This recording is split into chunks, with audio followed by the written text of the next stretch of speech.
Ku danna subscribe kamar haka domin samun shirye-shiryenmu cikin sauki.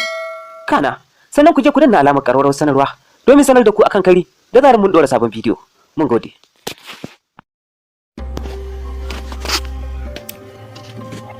Ana samun sabanin fahimta kan makomar mulkin Chadi. Jama'a assalamu alaikum.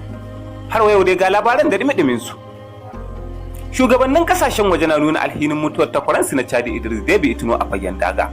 Sai dai wasu na nuna damuwa dangane da halin da demokaradiyya ta shiga bayan da dan marigayin ya dare madafin iko.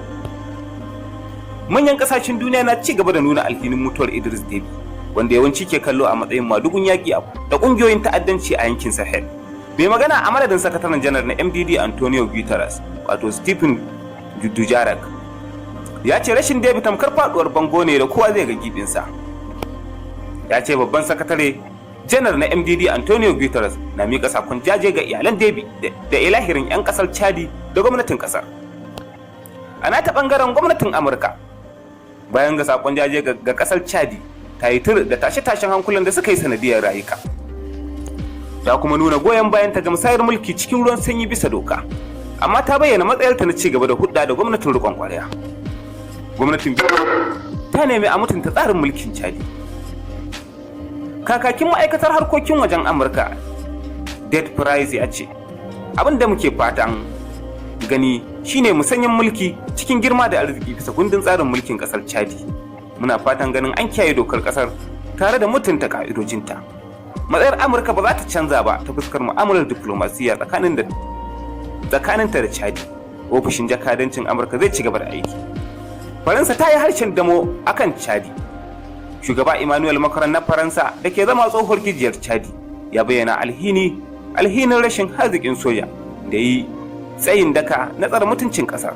Florent Pali da ke zama ministan tsaron Faransa ta ce, Shugaba Idris Deby da ke shugabantar G5 Sahel makonni da suka gabata, mutum ne jajirtacce da ya lashe takobin jibya dakarun ƙasarsa 1,200 akan iyakoki uku na ƙasashen Sahel da ake fama da tarzoman 'yan tada kayar baya.